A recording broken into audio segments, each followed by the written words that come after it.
Ang balita tungkol sa mabilis na pagkapanalo ni Ghislaine laban kay Count Harold Desmond ay mabilis na lumaganap tulad ng isang wildfire na hindi kayang pigilan, hanggang sa makarating ito sa loob ng malawak na kastilyo sa kabisera ng kaharian ng Cardenia. Sa loob ng bulwagan, mababakas ang labis na pagkagulat ni Maurice McQuire, ang tagapamahala ng militar ng Marquis. Hindi siya makapaniwala sa narinig at hayagang nagpahayag ng paghanga sa husay ng tinaguriang espada ng Norte. Dahil sa tindi ng kanyang pagkamangha sa balitang ang Fenris ang pinakamahusay na espada sa Hilaga, iminungkahi pa ni Maurice na handa siyang pasuntok sa mukha upang matiyak lamang na hindi siya nananaginip. Agad naman itong sinagot ni Norton sa pamamagitan ng pagkumpirma na tama ang kanyang mga narinig at hindi nagkakamali ang ulat na dumating sa kanila. Ayon sa mga kawal na naghatid ng balita, nagpapakita si Ghislaine ng hindi matatawarang lakas na tila walang sinuman ang may kakayahang hamarang o pumigil sa kanya sa mga sandaling iyon. Dahil sa mga impormasyong ito, binalot ng matinding katahimikan ang buong bulwagan. Maging sina Rosalind, Count Branford, at ang iba pa nilang mga kasamahan ay nanatiling tahimik at tila hindi pa rin lubos na may proseso ang bigat ng tagumpay na nakamit ni Ghislaine. Isinalaysay sa ulat na ang hukbo ni Baron Ghislaine ay binubuo ng mga kabalyerong may kakayahang makipagsabayan sa tanyag na two-headed knights at maging sa daan-daang kawal nito ng sabay-sabay. Bukod sa lakas ng kanyang mga kawal, binanggit din ang pagkakaroon ni Ghislaine ng isang napakalakas na mage na kayang pawiin sa isang kurap lamang ang pinakamalalakas na atake ni Willow, sa kabila ng pagiging sixth circle mage nito. Ipinahayag ng nag-uulat na kabalyero ang kanyang matinding pagkamangha sa antas ng kapangyarihan ng nasabing mage na ayon sa kanya ay lumagpas na sa antas ng isang sixth circle master. Bilang pagtatapos, binigyang diin ng kawal na si Baron Ghislaine mismo ay nagtataglay ng lakas na tunay na karapat-dapat sa kanyang katayuan, kalakip ang kahangahangang galing sa pamumuno sa kabila ng dambuhalang puwersang kanyang pinanghahawakan sa kasalukuyan. Dahil sa mga natanggap na ulat, hindi makeable ni Rosalind ang kanyang pagkamangha, bagaman bakas din sa kanyang mukha ang matinding pag-aalala para sa kaligtasan ni Ghislaine. Agad niyang kinumusta sa kabalyero ang kasalukuyang kondisyon nito, na tinugon naman ng kawal sa pamamagitan ng pagpapaliwanag na kasalukuyan ng inaayos ni Ghislaine ang sitwasyon sa larangan ng digmaan, at nagsisimula na ring kumilos upang tuluyang sakupin ang teritoryo ni Count Harold Desmond. Ang balitang ito ay nagdulot ng matinding pagkagulat kay Maurice McQuire, na namutla dahil sa hindi makapaniwalang tila walang kapaguran ang mga kawal ni Ghislaine. Para sa kanya, isang kamangha-manghang bagay na sa kabila ng katatapos pa lamang na madugong labanan ay nagagawa pa nilang magpatuloy sa pananakop ng hindi man lang nagpapahinga. Sa kabilang dako, labis din ang naging paghanga ng dalawang mahahalagang individual mula sa House of Elber. Ayon kay Norton, tunay na napakahusay ni Ghislaine at higit pa ito sa kanyang mga inaasahan. Sinang-ayunan naman ito ni Merrill, na nagpahayag na mula sa sandaling iyon, hindi nakalabisan na ituring ang Fenris bilang ang pinakamakapangyarihang puwersa sa buong rehiyon ng Norte. Dahil sa pagnanais ni Maurice na hindi malamangan, agad niyang ibinaling ang kanyang atensyon kay Bradford. Iminungkahi niya na hindi dapat hayaang lumaki pa ng husto ang kapangyarihan ni Ghislaine at iginiit na kailangan na silang pigilan o kontrolin sa lalong madaling panahon. Ang mungkahing ito ay hindi nagustuhan ni Rosalind, na agad lumapit kay Maurice at nagbitiw ng mga salitang tila isang pagbabanta habang hinihingan ito ng malinaw na paliwanag. Labis na ikinagulat ni Maurice ang naging reaksyon ng kanyang pinuno, kaya naman ipinaliwanag niya ang kanyang panig sa pamamagitan ng paglalarawan sa tunay na pagkatao ni Ghislaine. Ayon kay Maurice, noon pa man ay kilala na si Ghislaine bilang isang taong hindi nakikinig sa iba at tanging ang sariling kagustuhan lamang ang sinusunod. Nagpahayag si Maurice ng matinding pag-aalinlangan kung magagawa pa ba nilang mapasunod si Ghislaine ngayong isa na itong makapangyarihang Panginoon ng Norte. Binigyang diin pa niya na ang pangunahing mithiin ng kanilang paksyong makaprinsipe ay hindi lamang ang pagkakaroon ng kontrol sa Norte, kundi ang tiyakin na hindi masasarili ni Ghislaine ang buong kapangyarihan sa rehiyong iyon. Matapos marinig ang mga pahayag ni Maurice, agad na sumang-ayon si Tolyo, ang kawal ni Branford, at nagpahayag na may katuturan ang mga punto ng komandante. Iminungkahi pa ni Tolyo na humanap sila ng paraan upang mag-abayan ng Marquis si Ghislaine, sa paniniwalang mas magiging kapaki-pakinabangan ang huli para sa kanilang grupo kung mapapasailalim ito sa kanilang impluensya. Gayunpaman, naputol ang pananahimik ni Marquis Branford nang bigla itong magsalita upang mariing ipagbawal ang anumang planong pakikialam kay Ghislaine. Dahil dito, nabaling ang atensyon ng lahat ng nasa bulwagan kay Branford, habang ipinaliliwanag nito na si Baron Fenris ay magiging isang napakalaking puwersa na mahalagang kakampi sa kanilang nalalapit na pakikipaglaban sa Ducal House. Idiniin ni Branford na ang mga maliliit na usaping tinalakay ni Morris at Tullio ay dapat munang ipagpaliban. Binigyang diin niya na ang Ducal House ang kanilang tunay na kaaway, kaya naman mahigpit niyang iniutos sa kanyang mga tapat na kasamahan na huwag gagalawin o pakikialaman si Baron Fenris anuman ang mangyari.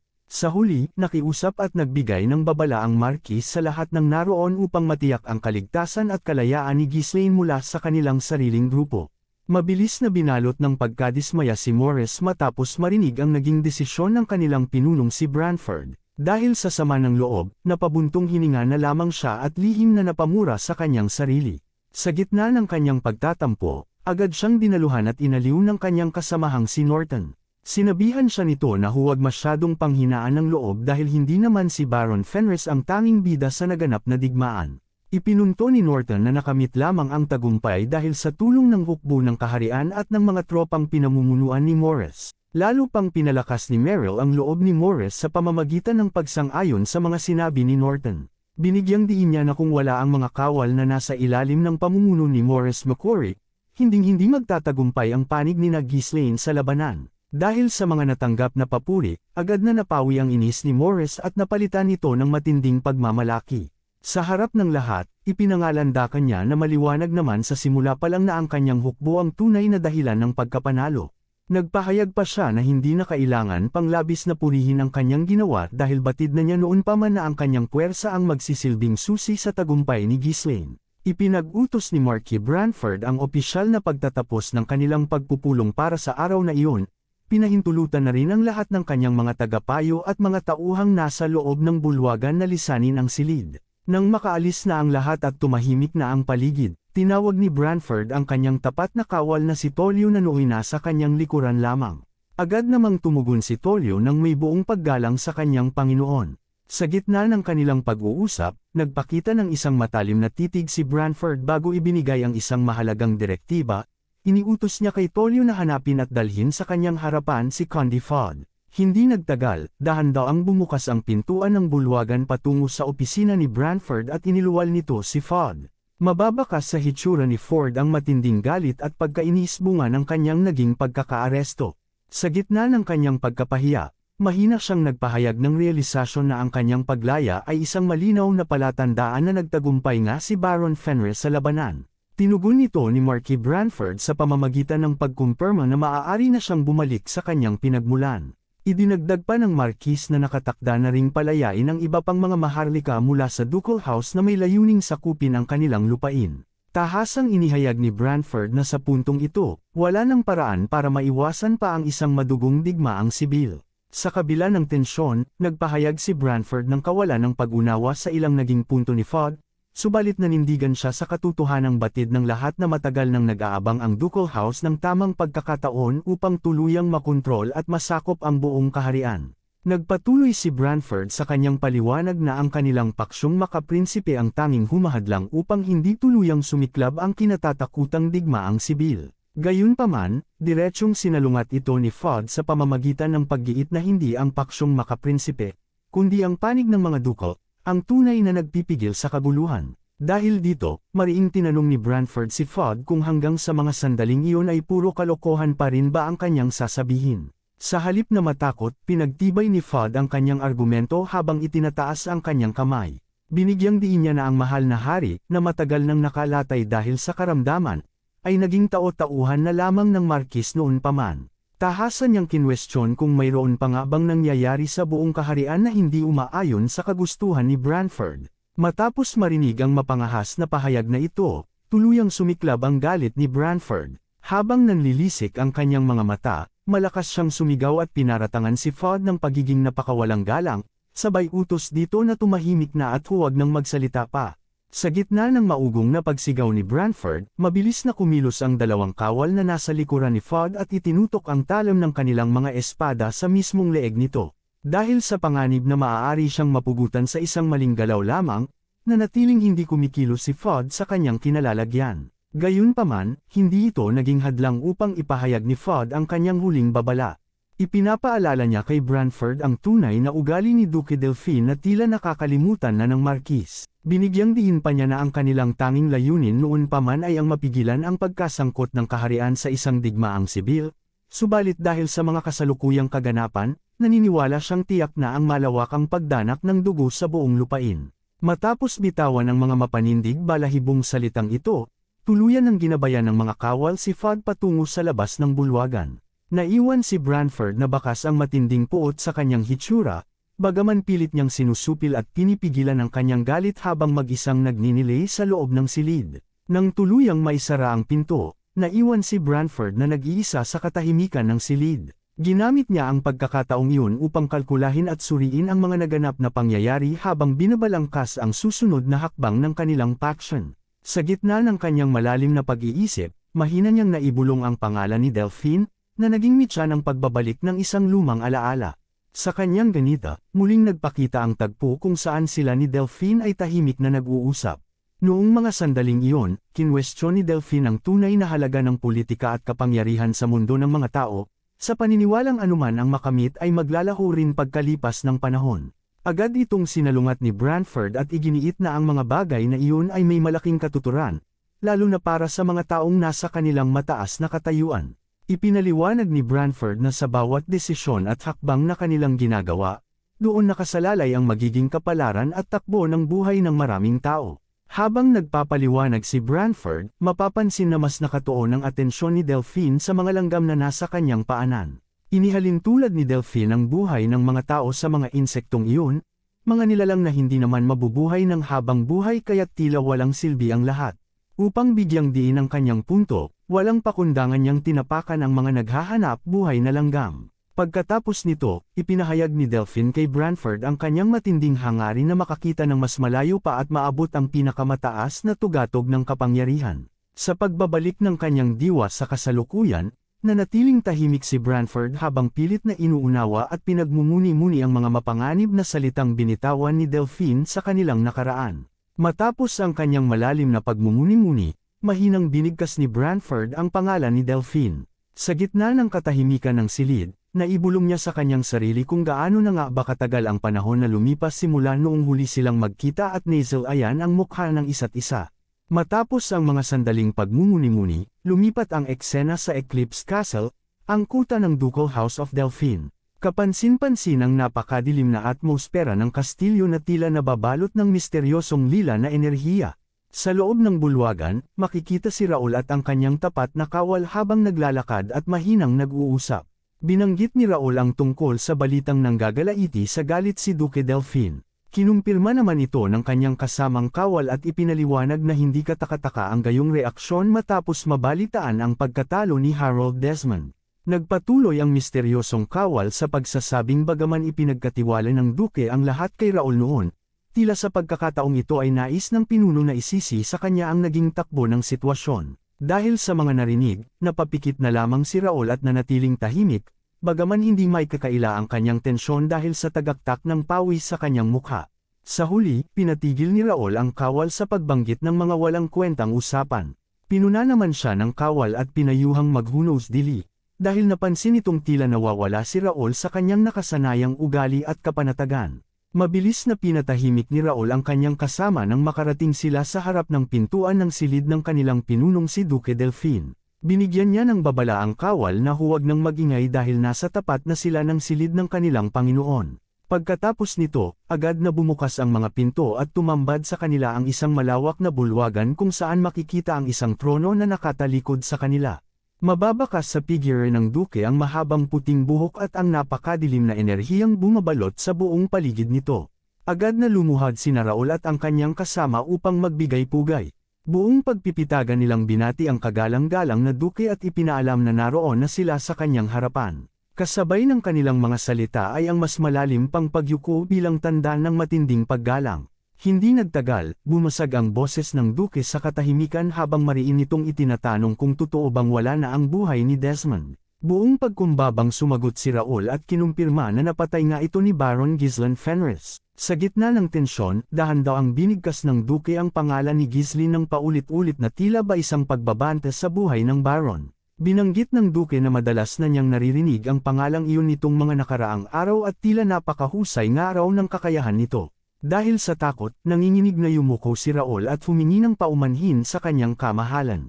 Inamin niyang nagkamali siya sa pagmamaliit sa kakayahan ni Ghislaine at buong pusong humingi ng kapatawaran sa kanyang pagkukulang. Sa huli, mula sa kanyang kinauupuan, tinawag ng Duke ang pansin ng kasama ni Raul na sa unang pagkakataon ay nabunyag ang pangalan bilang si Cain. Agad namang tumugon si Cain ng may mahinang boses at nagtanong kung ano ang maipaglilingkod niya sa kanyang Panginoon. Nagpatuloy ang pag-uusap sa loob ng madilim na bulwagan ng Uzeze ni Duke Delphine si Cain tungkol sa naging personal na pagkikita nito kay Ghislaine.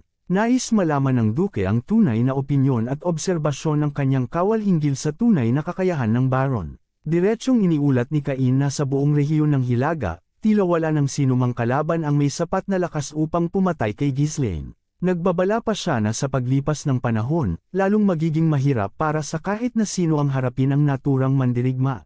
Matapos pag-isipang mabuti ang ulat ni Cain, ibinaling ni Duke Delphine ang kanyang atensyon kay Raul. Ipinaalala niya rito ang kanyang naging mahabang pagtitimpi at ang tiwalang ibinigay niya habang naghihintay ng resulta.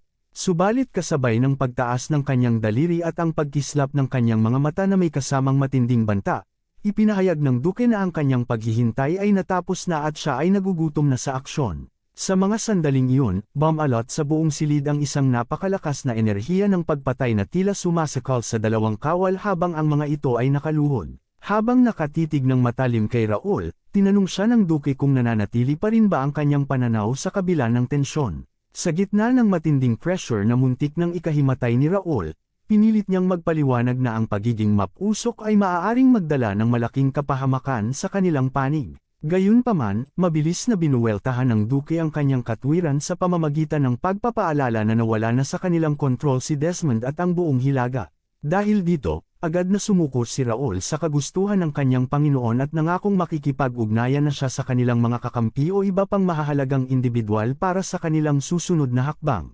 Mariing ipinahayag ni Raul ang kanyang katatagan sa kanyang Panginoon sa pamamagitan ng pagbanggit na may ipapadalang isang taong mapapakinabangan para sa kanilang layunin.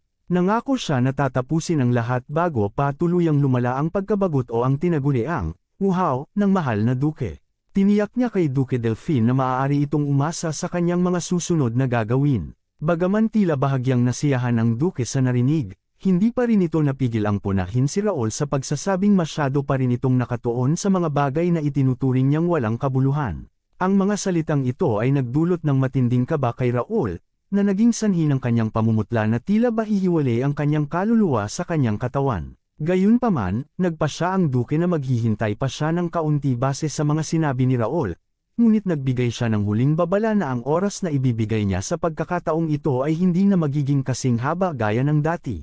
Mabilis na tumugon si Raul ng may buong paggalang at muling tiniyak ang kanyang katapatan sa Duke. Matapos marinig ang kanyang pangako, formal nang pinahintulutan ni Duke Delphine ang kanyang mga tauhan na lumisan kung wala na silang iba pang mahalagang iuulat. Agad na tumayo at tumalikod sina Raul at Cain mula sa kanilang kinaluluhuran. Sa kanilang paglisan, mababakas sa bawat kilos ni Raul ang isang bago at mas matinding determinasyon na sa pagkakataong ito ay tuluyan na niyang mapupuksa si Ghislaine. Sa mga sandaling iyon, bakas ang pag-aalinlangan kay Cain na lisanin ang silid kaya't tinangka niyang Uzeze ng Duke kung sigurado ba ito sa kanyang naging pasya. Subalit hindi pa man natatapos ni Cain ang kanyang sasabihin, agad siyang pinutol ni Duke Delphine at mariing inutusan na umalis na rin gaya ng nauna. Bagaman sinubukan pa ni Cain na muling magpahayag ng kanyang saloobin, hindi na niya naituloy ang kanyang sasabihin nang mapansin ang paglabas ng isang napakaitim na enerhiya mula sa mismong upuan ng kanyang Panginoon. Sa gitna ng nakapangangilabot na atmosperang ito, tahasang ipinahayag ng Duke ang kanyang pagnanais na mapag-isa sa loob ng bulwagan. Dahil dito, agad na naunawaan ni Cain ang nais ipahiwatig ng Duke kaya naman mas pinili na lamang niyang tumahimik at formal na nagpaalam na tuluyan ng lilisanin ang lugar. Ang labas ng kastilyo ay tila naging salamin ng matinding puot at galit na nararamdaman ni Duke Delphine. Habang ang Duke ay mag-isang nagmumuni-muni at naglalabas ng kanyang sama ng loob sa loob ng kanyang silid, isang misteryosong figure ang dahan-daang lumapit sa kanya. Pagdating sa mismong paanan ng trono, huminto ang lalaking may mapusyaw na buhok at nagbigay ng kaukulang pugay sa kanyang Panginoon. Agad na nagtanong ang naturang figure kung dapat na ba siyang magsimula sa kanyang tungkulin sa mga sandaling iyon. Gayunpaman, mariing tumugon si Duque Delfin na hindi pa ito ang tamang panahon at kailangan pa nilang maghintay ng kaunti bago kumilos. Dahil sa narinig, ang lalaking nagngangalang Ivan ay bahagyang napangiti habang sumasang-ayon sa naging desisyon ng Duque. Sa isang napakagalang at eleganteng posture na nakakikitaan ng pagiging isang maharlika, yumuko ng malalim si Ivan at tiniyak sa kanyang Panginoon na masusunod ang lahat ng utos nito. Ipinahayag niya na matyaga siyang maghihintay sa magiging hudyat ng Duque bago siya tuluyang gumawa ng hakbang.